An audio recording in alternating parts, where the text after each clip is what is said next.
Diana Eskander. I am so thrilled to welcome you here today to the Divine Union podcast. Mm, Thank you for joining me. thank you for having me. I would love for just to get as we dive in, I would love for you to give us some context. How did you get into this work of relating, intimacy, receivership? Mm. How far back can I go? So, Yeah, it's such a journey as we tell our story. Yeah, I want to know, like, what was yeah, that there's shift for you? there's a journey. There's a journey. Mhm. So, I will start at um being somewhere between the ages of 7 and 9. That's where I'll begin, and like being so enthralled with love, like truly just show me all the romance, show me all the love, and I would write poem after poem after poem about love. And I remember it was like I've made it when my sister included one of my poems in her poetry book, which was like filled with Rumi and just the best poets. And I was like, she put one of my pieces in there. And I was definitely a child who asked very big questions and just was a deep thinker, which I actually, now having my own children, realize that's just the nature of most and a lot of children. And then, I was like a 10-year-old in a year-long relationship. And I remember my sister, who's like 7 years older than me. So just to give some context of why that's also so significant, her and her friends would literally sit in a circle around me and be like, how do you do it? Tell us your ways. Give us your secrets. And they would ask me, I don't even think I was 10 years old. They would ask me for relationship advice. And they're like 16, 17. So, obviously it was born with me, but I didn't know that. And I didn't see myself clearly. And so I had one relationship after the other that was like not seeing myself, not feeling like I was fully valued, not feeling like I was really appreciated. Um, Self-abandoning in all of my relationships, like hardcore anxious attachment. My whole life depends on this person, and I don't even remember what I like to do for fun when this person's not around. And Yeah. everything about my well-being and my identity is wrapped up in this other individual. I could just tell my younger self, like, oh, just all that energy that you have spent thinking about and crying about and writing about and talking on the phone with, and like just all the things you could have created with that energy. But here we are, it was all meant to be. And so when I broke up with my boyfriend of 8 years, but we, really it was a mutual breakup. But I don't know if you've ever had this experience, but my experience has always been the men distance themselves until you break up with them. From my past life anyway, right? It's like I'm doing the Right, breakup, but really like this is mutual. right. And it, it's such a heart-wrenching conversation. Like 8 years at this point, I am 21, so do the math. Mhm. And I'm thinking, like, we both think we're getting engaged and we're getting married and we're going to be together forever. But also deep down inside, I know, uh-uh. Like, I do love this person. And this is a really good person, but this is not my person. And I remember asking my future self, like, what would you have me do? And it was very clear. End this relationship now or it's going to end later. So whatever you choose, like, the outcome is the same. Mhm. And so when we were having that conversation, it's a heart-wrenching conversation, as breakup conversations are, and so much love and respect, and yet like acknowledgement that we aren't growing in the same direction. And he said something to me in that conversation that really set me on a path of, it actually was a little bit of an existential spin, but he said, Diana, don't be so available in your next relationship. And I still have goosebumps because I absolutely had no idea what he was talking about. Like, I couldn't, it felt like I was being insulted, but I wasn't smart enough to understand the insult. Like, I felt like, but what do you mean? I'm ride or die. Like, that's just who I am. And it is, but there was a whole other shadow aspect I couldn't see.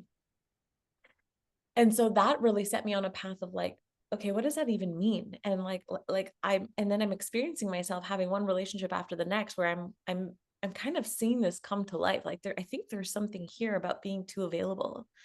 And I remember reading this ebook I don't know if you ever did this, but like I had like Googled like how to, like well, I don't remember what it was, but it was something about like make this guy love you or get him back or something. And this was a while ago. And I don't remember what the book was called, but there was a line in there that said, "Too much sugar ruins the recipe." Mm. And it's never left me. And so I started to just like examine my relationships and my dating experience with a more critical lens and like some more self-awareness and just like separating myself to be just like, oh, what is happening here? What are these patterns? There's no way I'm like there's got to be something here for me. And so I started to learn about polarity and I started to learn about just all the things, right? And that's when I really saw the pattern clearly and was like, I'm going to try something else. And then the other extreme happened where I was sort of in my avoidance and I was attracting men who were acting anxious towards me. And it was like, ooh, well, although I enjoy this better, I don't enjoy this either. Mhm, There's got to be mhm. something in the middle, right? So then discover like secure attachment and attachment styles and all that good stuff. And then as I'm on the journey of like calling in my partner, like someone who feels like home, someone who feels like adventure, I am getting to the answer of your question. Yeah, hell This is yeah. all leading to the place. Yes. I'm calling in someone who feels like home, unconditional love, adventure, and I'm cultivating that relationship with myself. And then I meet this beautiful, beautiful man in the most serendipitous way. His name is Jack, and he's my husband today. We are together 12 years later, two kids, like so many blessings. And I'm experiencing myself so differently. I'm really feeling like, wow, I like this person so much. Not only do I like this person so much, he's a really good match for me. And I actually see my life with him and not from this like, let me just attach myself to someone. It was like so genuine, but it was so genuine that I knew I didn't have to force it and I didn't have to add stress to it. And I could sense that for the very first time, I was standing in my worth in the face of a man I really cared about. And he was reflecting that back to me. And so I started a blog. And I was just so inspired by this love and this reflection, this change of reflection in my reality. And it had a little bit of interest. And I was hosting these meetups for free every single month in my city for an entire year.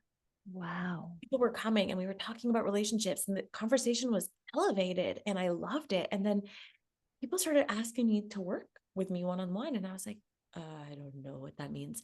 So I just started it. I just started and it was free. And I just was trying to get an understanding of like the process. And I asked for testimonials and feedback. And then it snowballed and it turned into a whole thing until one woman asked me, what's your rate? And I think at the time it was 2016. I was getting married to Jack that year. And I was like, 85 an hour. And I thought that was like insane. And fast forward, it was like the whole thing took on a life of its own. And then I got, my coaching certification and all these different modalities to support what I do. And now I have my own modality. And so it's just been, it's like almost a decade in the game now, consistent in this unique niche. So it's been quite a ride. I love this so much, Diana, because first it shows like the true depth that's required for mastery. Like the first is the personal journey of like, okay, I'm looking at my own patterns. I get out of this relationship. I see what's happening. I work with myself, Mhm. own these patterns of overgiving, of being so available, Mhm. meet partner of my life, get married, and also how Mhm. your business has evolved. And Mhm. what I find so fascinating that I would love for you to elaborate on, because this relates to also my own journey of like being so available. And you had said something about the shadow aspect Mhm. of that. And I think it would be really interesting to elaborate on that for the people Yeah. listening. And I'll just say, like in my own life, making myself so available, I remember I would like cook and clean and make it so easy for my partners to love me, like anything that they needed because of such fear of abandonment. And yeah, I'm Mhm. curious, what does that shadow feel like? Yeah. Why do people embody that? Women embody that shadow, or anyone in particular? We can even Yeah. zoom it out for anyone who skews more anxious, because I understand that energy as well, given my background. Yeah. And Yeah. yeah, Yeah, what comes? I'd love to speak to that. So first of all, I think the irony is the more you try to make it easy for someone to love you and do all the things, the less they see you. because it's just human nature to take people for granted who are overly available, or to take anything for granted. Like, do you ever notice yourself waste? I don't know. I live in Canada. We have like so much water, like waste water, right? And it's like, because it's so readily available, it's just such human nature until you have a certain level of conscious awareness to take for granted what is so abundantly there, right? Yeah. And there's element, and what I say by shadow is like, I'm in a shadow, like I'm not seeing myself. So there's a light aspect to I'm ride or die, right? Like I am truly so loyal, and like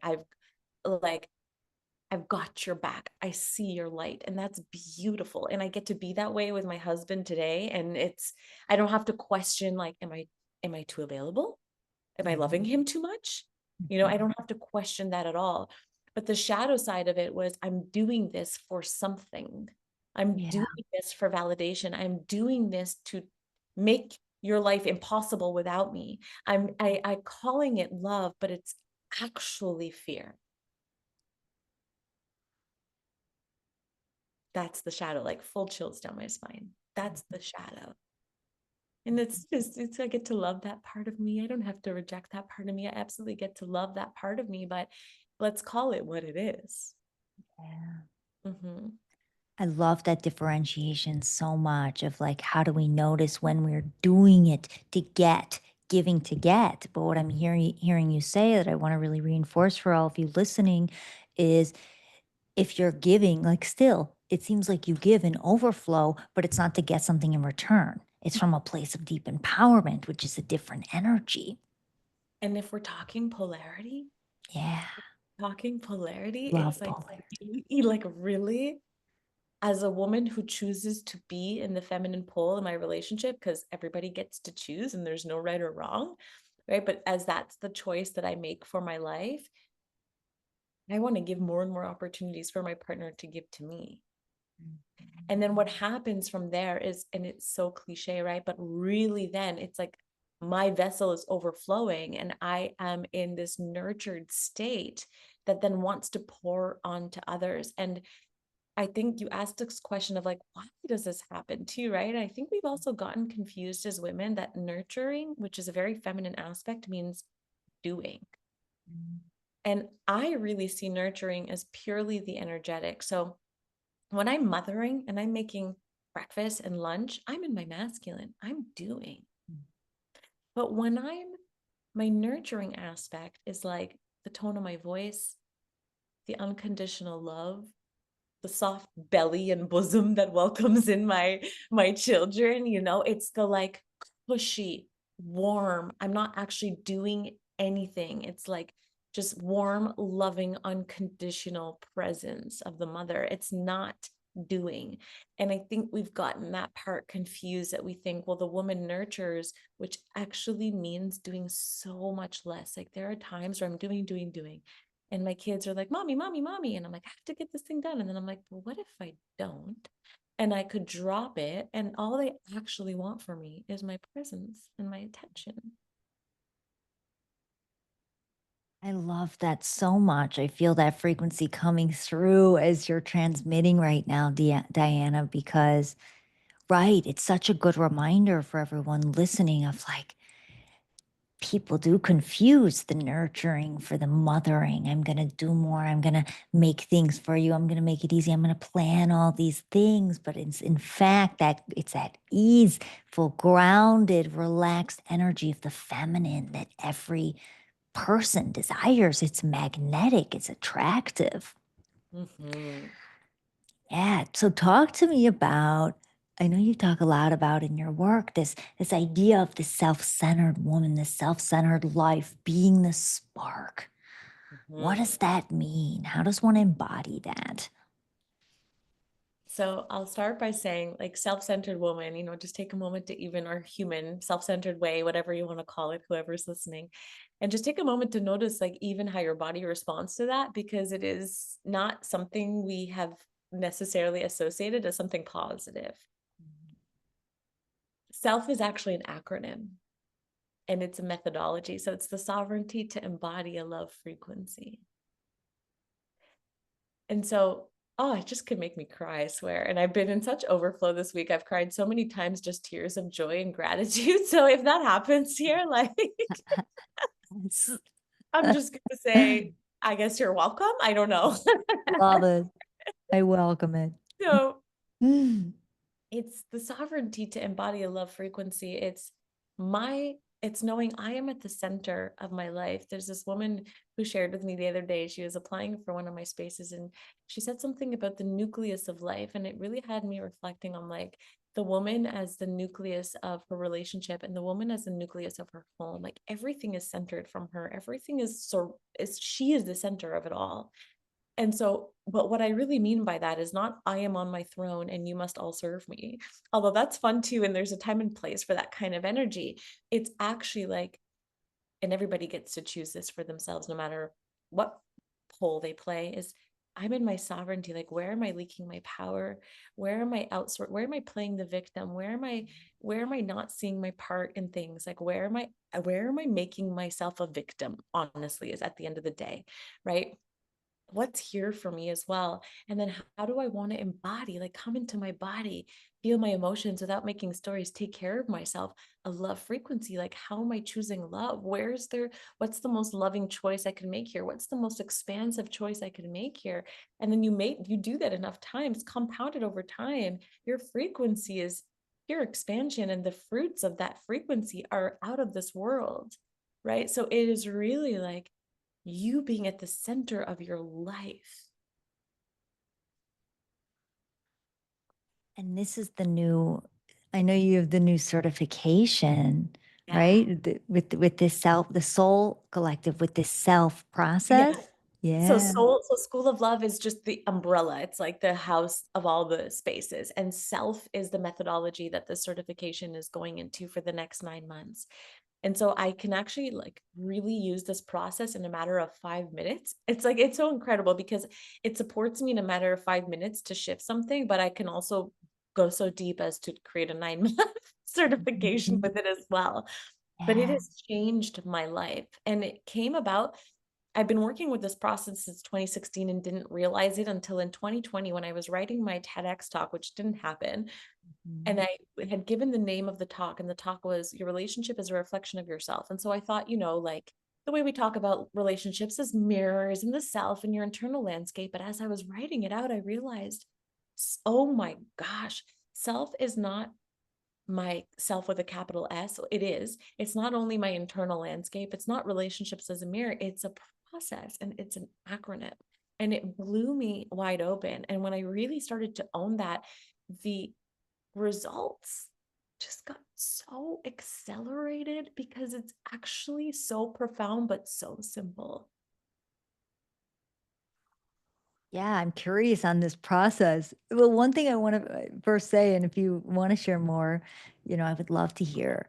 But what I love when you talk about sovereignty is it's truly this like this radical ownership of our lives and taking the control back and not projecting onto the masculine or our partner or anyone to fix us, to save us. And a huge mentor of mine is Esther Perel.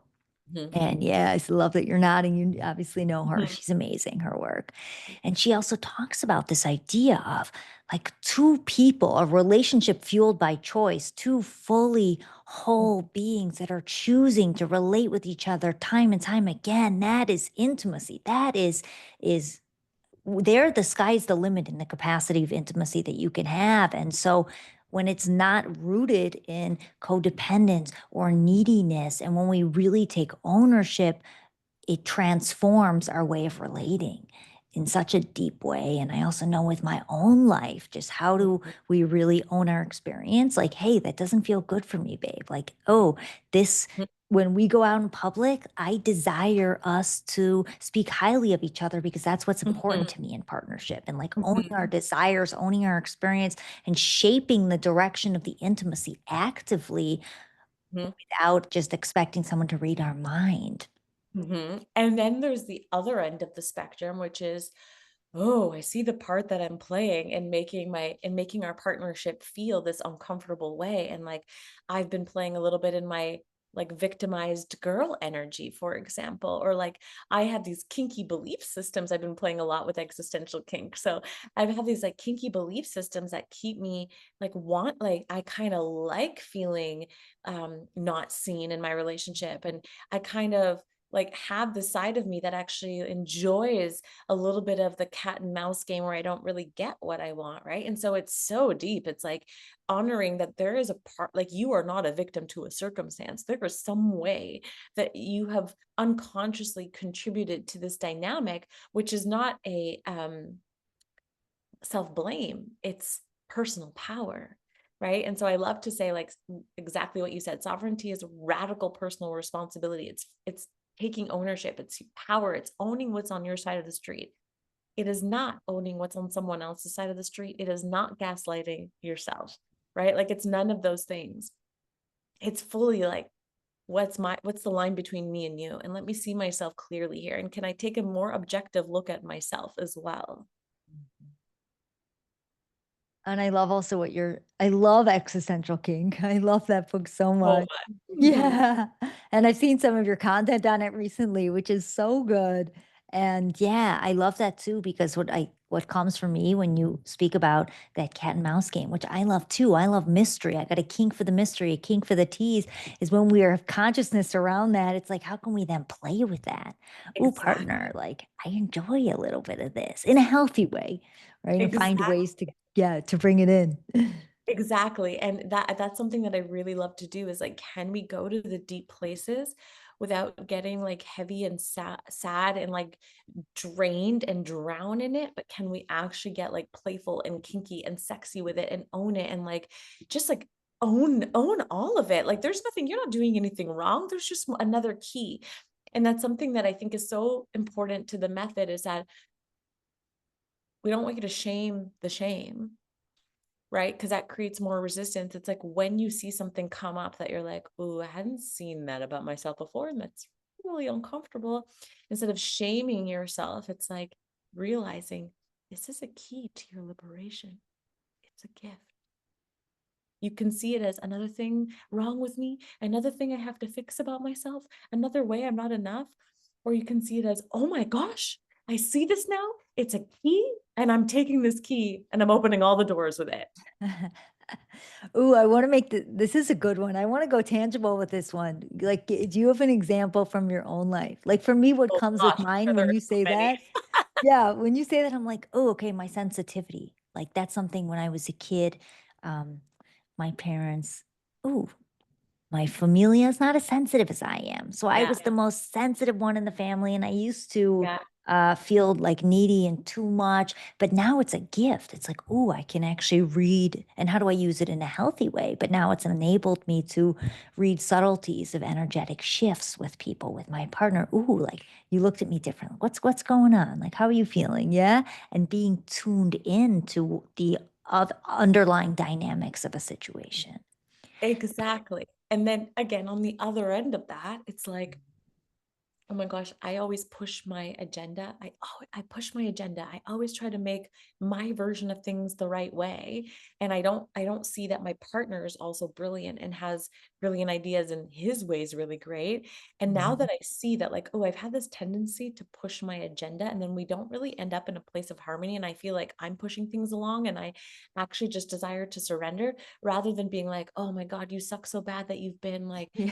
pushing your agenda in this relationship, and like you don't do, like just any kind of shaming myself. It's like amazing, now I have this key, and the next time we're facing a decision, it's like, remember the key, remember that you actually want to surrender to his way and lean back and let him take the lead here, and you don't need to push your agenda and you can trust the process.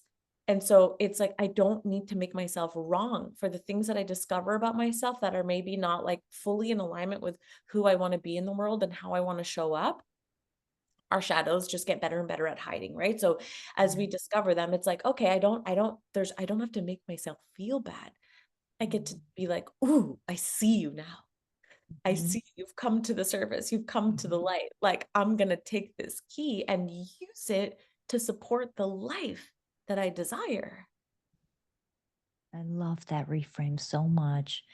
Talk to me about the process, if you're open to sharing a little more, because I know you said you could take yourself through it, and of course, there's depth to it, which is why it's also translated into this 9-month flow that you have. But yeah, if you're open to sharing a little more, I would love to hear.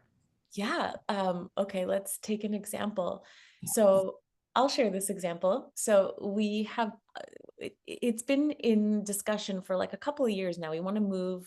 We want to move from our house. We own this building. It's a duplex. We want to move from it. And when is that going to happen? Like, just all the questions kind of around that. And then a month ago, I found this place when I was on Facebook. I saw this place and I was like, "Oh, it's got like 4 bedrooms and it's got a standalone tub and it's got a basement and it's got a fireplace and it's got the things and it's in the city and it has a yard and all the things." And so I check it out and it's for rent, which is we've always bought and we are multiple times over landlords. I was going to say landlords. And I show it to Jack and he's like, "Looks really great. I don't feel like renting." And I'm like, "Well, would you, would you, would you check it out? Cause I kind of already said we're going to be there at 6 p.m. tomorrow." So like the man loves me and he's like, "Let's go." And he's like, "But maybe we don't bring the kids so they don't get excited." I'm like, "No, we have to bring the kids because we have to see them. We have to see them in the house and like feel the energy of the house with them in it." So the kids are like, "This is great. Like so much more space. Are we going to get to keep the TV in here?" Like all that kind of stuff. And we get in the car and he's like, "We're not doing it, Diana." And I remember that I have this desire to keep surrendering to him. So there's a part of me, so I'm noticing this like little girl part of me that wants to pout. But I'm like, that would be a really interesting. So this is sovereignty, right? That'd be a really interesting thing for me to do right now. So understand, like I've also been in my mastery around this. So the process is a little faster. Okay. Right. Not to overly simplify it. But I'm like, that would be a really interesting thing to do right now if I started pouting. The pout you kind of can't help, but you just can't hide it. Like you knew he wasn't open to this. So that would be like just very kinky and very interesting. So I'm observing that part and I'm like, is it possible that I can just feel a little bit of my disappointment without separating myself from him at all? And without cutting off my connection from him or my love from him? Can I just feel that without making him wrong and without creating separation? So I get into the bed and he's like, "You look a little upset." I'm like, "I am a little upset. I'm a little disappointed, but I'm not mad." He's like, "Okay, you want to talk about it?" I'm like, "Honestly, you've said what you said. I trust you. I let you lead the way." The next morning, I do an existential kink practice. So if anyone's not familiar, I'll just suggest you get the book or send me a message and like, be like, "What in the world are you talking about?" So I do an existential kink practice where I'm like, "Ooh, what is like, there's a part of me that likes being in this house. There's a part of me that likes feeling constricted and small because it's kind of a small space." And like, "Ooh, how kinky, like to feel like I don't have space and like you're pinning me down." And so I'm getting kinky with it and I'm starting to move into self-pleasure and it's exhilarating and crazy. And then that's complete. An hour later, my partner comes into the room and he's like, "So I was thinking, let's get our place ready to sell so we can buy something new." And I'm like, "Okay." So in the past, I'm always the one with like the idea and the like, "So when are we going to execute the idea?" And he's like, "Let's get it ready for May." He's just like taking full leadership, like buying all the things to touch up the house and patch up the holes and do the things. And the process of sovereignty to embody love frequency here is noticing my tendency. I like to push my agenda. I tend to think I'm right. I'm the visionary. I'm the one, right? So noticing that, noticing how I already knew he didn't want, I already knew what he wanted. And so it would be an interesting thing for me to get mad now at him, knowing there was never, this was never something he wanted. Mhm. Coming into my body by saying, "Can you feel the disappointment?" without making him wrong or separating yourself from him, right? Choosing love by saying, "I'm not mad at you. I'm just feeling." Mhm. right? Coming into my body by doing an existential kink practice. And then the frequency is essentially off. I mean, there's lots more I can go into, but it's like the fruits. It's like what comes from all of that. And the fruit is like the very next day, him being like, this thing he didn't want to do for the last 3 years, like, I don't want to sell this place. Suddenly he's available for. Yeah. And I can give an example after example after example of this, right? But it's like, I find the place within me that is creating separation or distance in some way. I come into my body. I choose love where I can, the highest choice of love I have available to me, which love tends to make really hard decisions. Sometimes love is like a strong boundary, or sometimes love is like hard conversations, or sometimes love is whatever it might. And then I see what comes from that. I choose the frequency that I want to be in, me, self centered. You know, when a woman is asking the question, like, is this the right relationship for me? He said something the other day and it made me think he's not as expansive as me and he's never going to be as growth oriented as me. And this question. And I'm like, I hear you. And let's say she's talking about someone who is a good person. So there's no like immediate, like obvious reason to not be with this person, right? But it's more like, is this the one for me? I hear you. Come back to yourself. Because if you don't know, but you choose to decide, how do I want to show up to this? If you continue to clean that up for yourself, the answers become so clear because as your frequency actually contains the information of what you want versus what you're afraid of and what you're resisting, then if this person's not a match, it is going to be so blatantly obvious, hard Mhm. potentially, but so blatantly obvious. Yeah.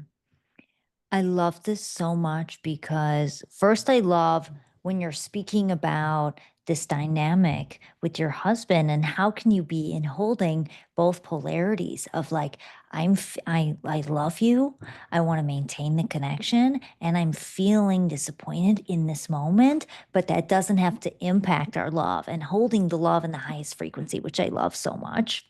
Mm, And yes, this idea of serving the love. It's resonant for me as well when I think about my last lover who left me. mhm, Now that killed me. Yeah, I mhm, didn't like the way he did it. But right? What serves the highest? The highest love, not damaging the relationship, not saying something disrespectful, and also coming to what you're saying of like honoring my own energy, my own empowerment. What feels good? Okay.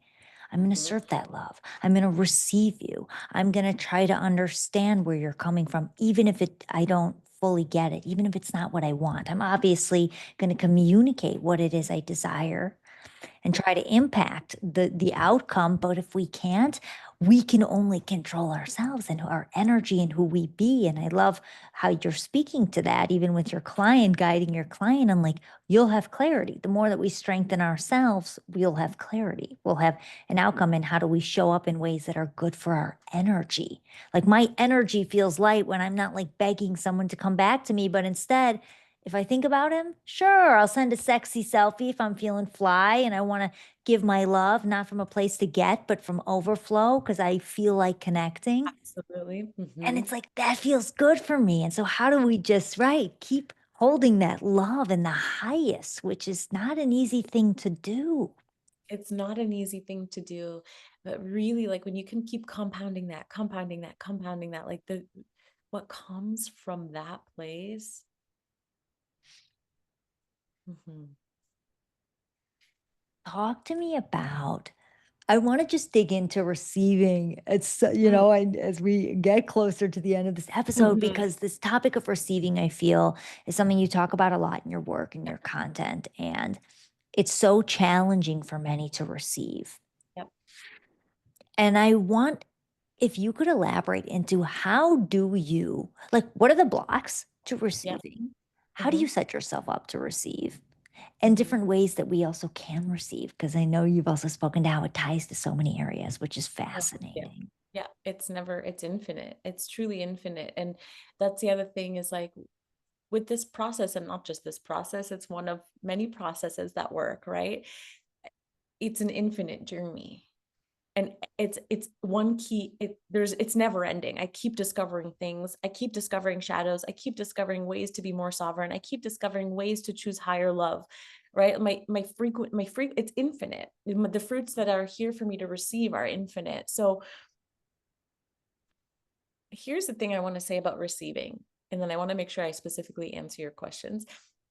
But we try in the human mind to separate receiving from giving as if they are two separate things. Mm. And that's like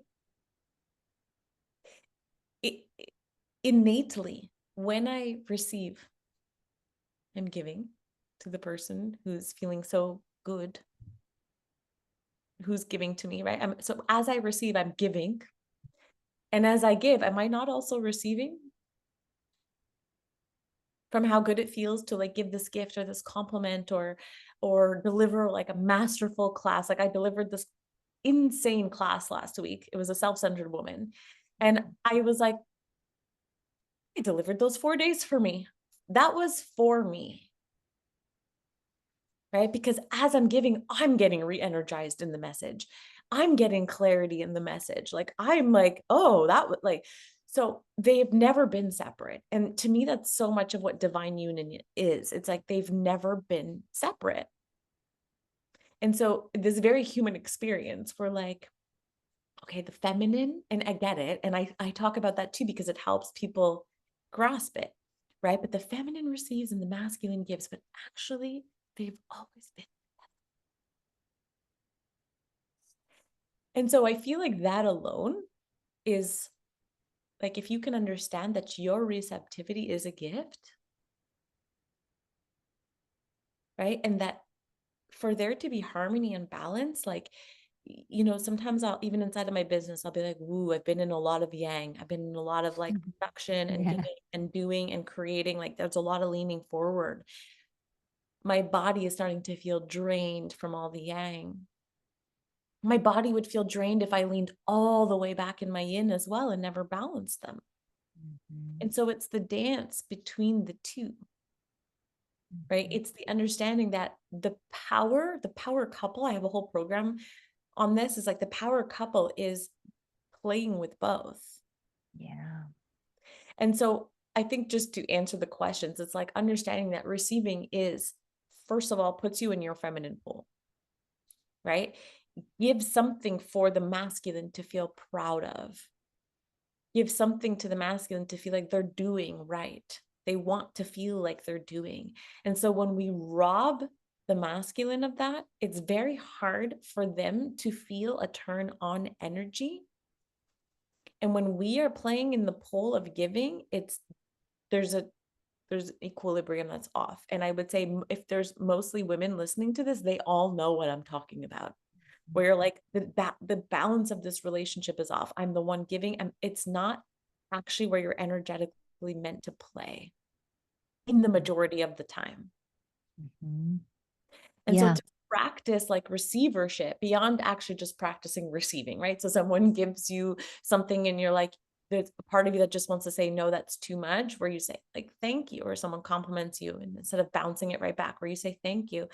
It's also like, I will multiple times in a day, especially right now, I'm in this very like intense period of just growth, Mhm. multiple times a day, come into my body and literally let my body expand to be a relaxed vessel of receiving, right? So I might roll back on a foam roller, or just lay in a starfish position on the floor, or just sit with like cross-legged and like as like a relaxed belly and as wide of a breath as possible, right? Creating space for the flow. Like if I only exhaled, I would die. Mm. I love these tangibles because you're expanding the understanding of receiving. And then it's also like it was coming up for me today in my business, like so many good things were happening. Someone inquired about my new men's program, right? And I was noticing my body even just like contracting in different ways. And how do I, keep it open to even just receiving? Like good things are happening. Like let me stretch, let me dance, let me just trust and be open to whatever comes. Exactly. Beautiful. Tell me, I always love to ask people this on the podcast. How for you, Diana, does this work tie into, and you said a little bit, but see if anything else comes, Mm. inner union with self, sacred union and relationship, oneness with the cosmos and all that is. Like, how does this tie to divine union for you? Oh my gosh. So when I think of love frequency, it's like the only thing, like the biggest illusion is that we are separate from each other, that we're separate from life, that we're separate from abundance, that we're separate from love. And to remember the love frequency is to truly remember where you come from and that we are all one. And so if there's an aspect of you that rubs me the wrong way, like it exists within me too. And there's an opportunity for me to love that. And so union to me, it's it's remembering who I am. It's remembering oneness with source. It's coming back to the truth that we are infinite. It goes on and on and on. It's remembering that I am masculine and feminine and all of it in between, that they've never been separate, and that I'm most powerful when I'm playing with the two, because that's my whole self. That's my whole self is like playing on the pole of creating and giving and doing and making happen, and playing on the pole of receiving and dancing and allowing. And it is the union. It's the union, like this infinity symbol of like the feminine, her trust makes the masculine rise up to the plate. And that happens within me when I trust myself as I'm taking an action. Suddenly I just feel so ready to take the action. And then I take the action and I trust myself even more. Right. And that is the union. It's the dance of it all. It's allowing all the aspects. And also to remember that for every desire you have an equal shadow side. And so when you are just wanting to play in the realm of desire, but you're not owning that you have some shadows, doesn't mean you got to get heavy. Own that you like all of it. Own that there are parts of you that want all the good stuff, and own that there are parts of you that also they get off on the hard stuff, right? And then as you allow those parts to come to light without shaming them or judging them, you get to consciously create as a human here on this earth. And so I don't know if I've gone too far on a tangent, but Oh, I love that so much. That was so beautifully said. All of it resonates. I'm just going to let that marinate for all of you listening. I will marinate on this later as well. That was so beautiful, Diana. And tell me, where can folks who are like, yes, I love this conversation so much. I want to deepen into my relationship with self, deepen my skills in relationship. Where can they find out more about you and the work that you do? Thank you. A great place where I feel like it's Instagram is so fun because you can actually like get insights into someone's life too, right? And like see who they really are and all the aspects. So Instagram is a great place at Diana Eskander _. And then my website, dianaeskander.com, is a great place to start as well. And honestly, just send me a hi if you listen to this and enjoy the conversation. And I would just love to hear like what it inspires in you. Yes, I love it so much. I will be sure to put all of this in the show notes as well.